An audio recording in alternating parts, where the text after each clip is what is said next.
My friends, I want us to sit down together and look closely at something that touches every single one of us. That thing is delay. Not as a complaint, but as a word we need to understand properly, because most of us use it every day without really knowing what it means. Today we are going to read from Ezekiel chapter 12, verse 28. Therefore say to them, this is what the sovereign Lord says. None of my words will be delayed any longer. Whatever I say will be fulfilled, declares the sovereign Lord. Let that sentence sit for a moment. None of my words will be delayed any longer.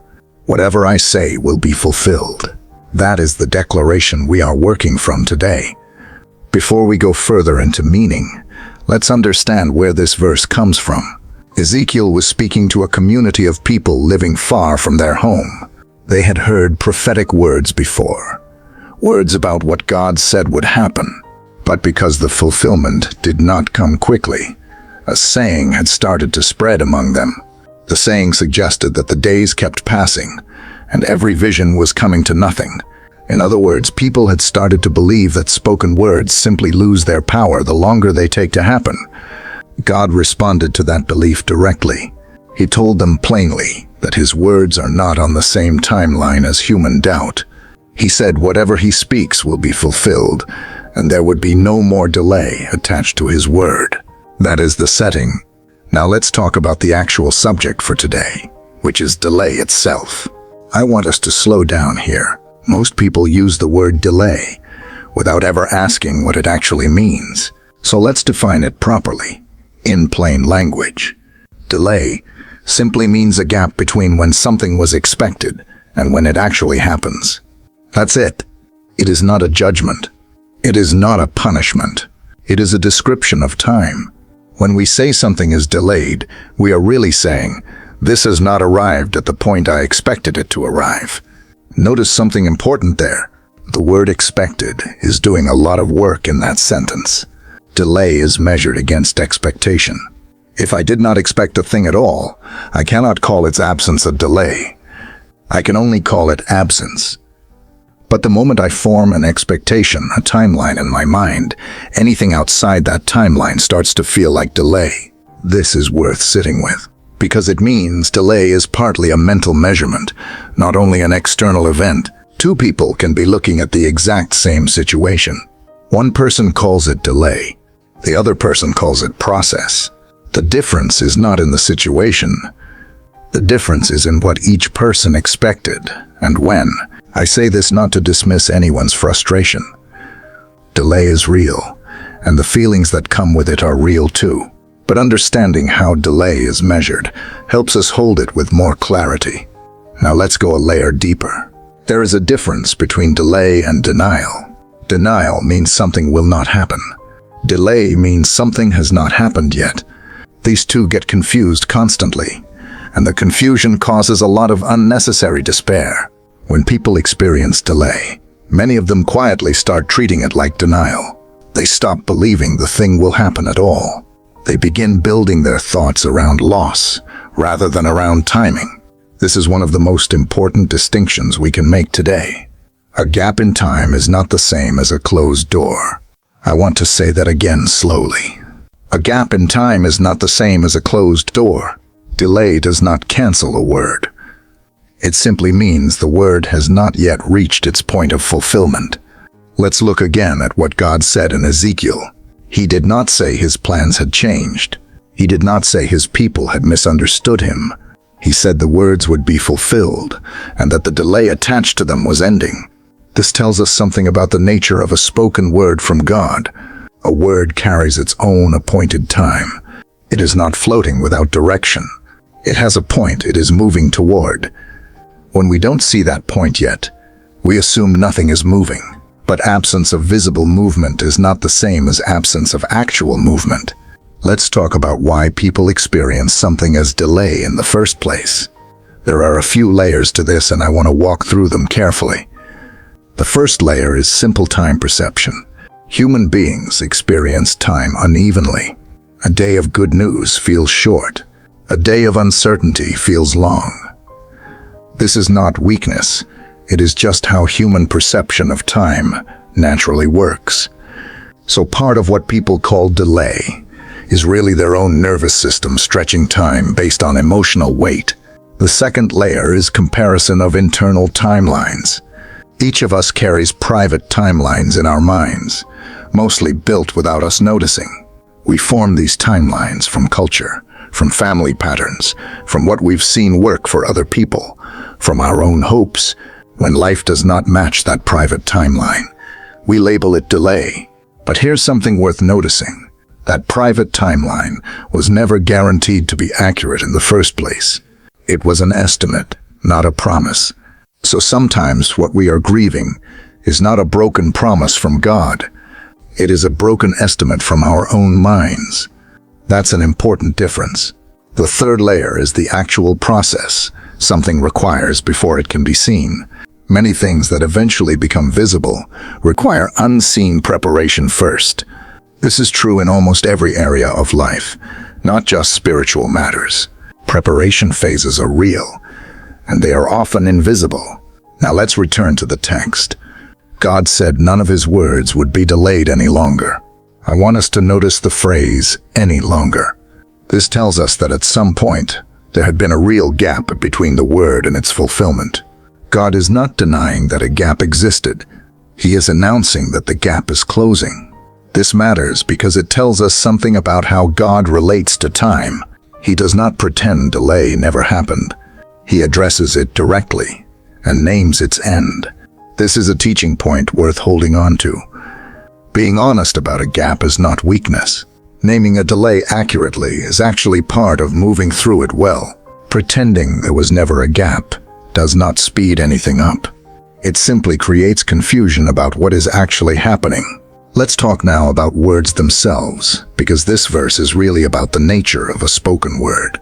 God says, "Whatever I say will be fulfilled." A word once spoken by God is described here as something in motion toward completion. It has an internal direction already built into it. This is different from how we usually think about our own words. Human words are fragile. We say things and forget them. We speak intentions and abandon them halfway. So when we hear a spoken promise, our instinct, shaped by experience with human words, is to expect it might not hold. Now I want to explain another dimension of delay. Delay can be external, meaning caused by circumstances outside a person. But delay can also be internal, meaning caused by unreadiness within a person. These are two very different things, and mixing them up causes a lot of confusion.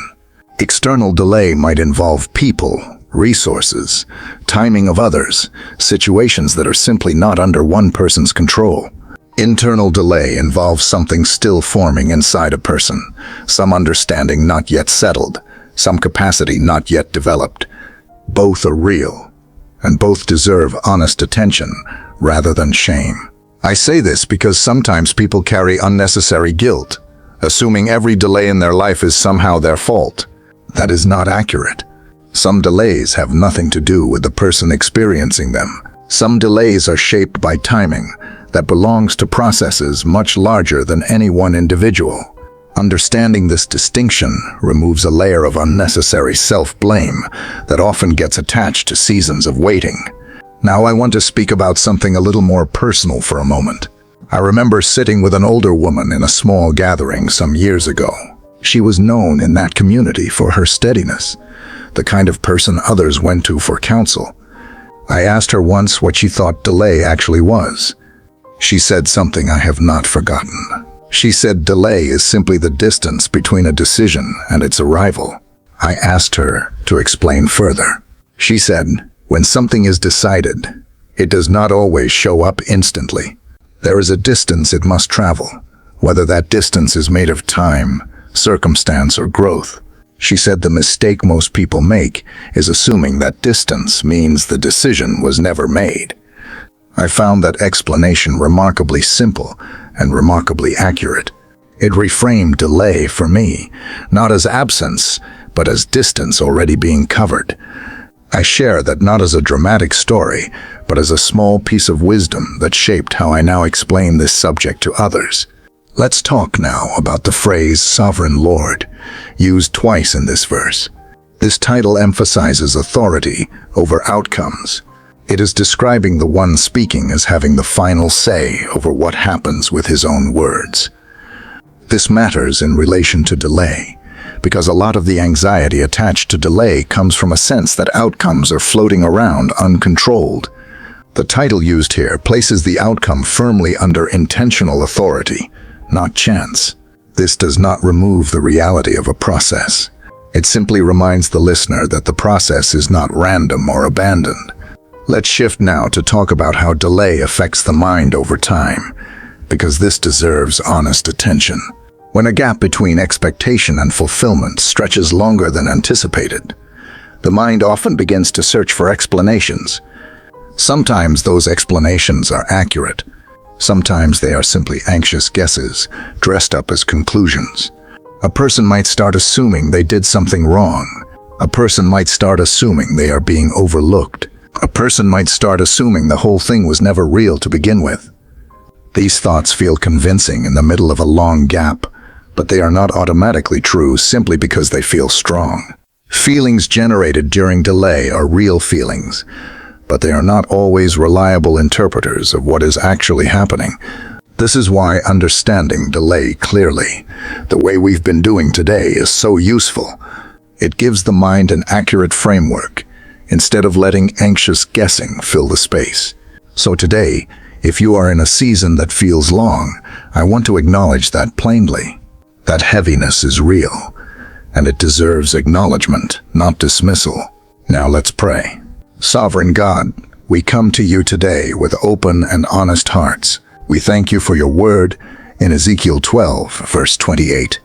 We thank you for the clarity of that declaration, that none of your words will be delayed any longer.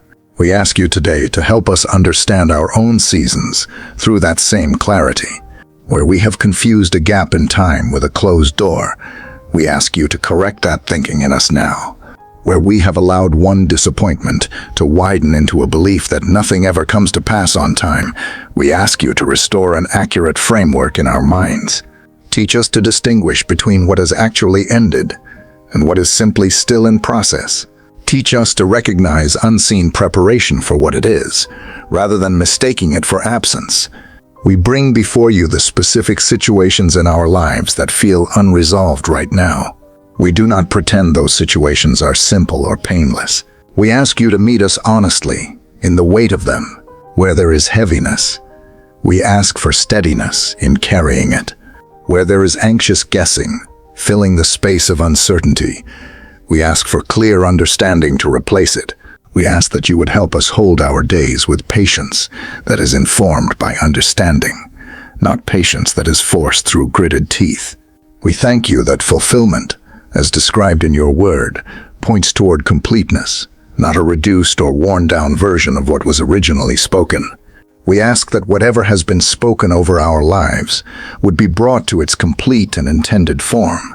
We release the false belief that time itself has the power to cancel what you have declared. We ask for eyes to notice the distance already being covered, even in seasons where visible change feels slow. We ask for wisdom to know the difference between rhythm and stagnation, so that we are not alarmed by natural pauses that are simply part of process. We ask for honest hearts, willing to name our feelings during long seasons, rather than suppressing them. We ask for community around us, people we can walk through these seasons with, honestly, rather than carrying every gap in isolation. We thank you for the reminder that the reliability of a word rests on the character of the one who spoke it. We choose today to place our trust, not in our own shifting timelines, but in the settled certainty of your declaration. We ask that you would continue to teach us, deepen our understanding, and steady our hearts as we walk through whatever gap we are currently in. Thank you for meeting us here today, in this teaching, with patience and clarity. We receive this word into our lives now, not as a wish, but as an accurate description of what you have already declared. None of your words will be delayed any longer. Whatever you have spoken will be fulfilled. We hold on to that today with steady and understanding hearts. Amen. Thank you for praying that together with me. I hope today's teaching gave you a clearer, more accurate way of understanding delay, not as something mysterious or frightening, but as something we can actually think through with clarity. If this helped you in any way, please take a moment to like this video. And if you know someone who is currently sitting in a long season and could use this same clarity, please share this with them. Thank you so much for spending this time with me today. I'll see you in the next teaching.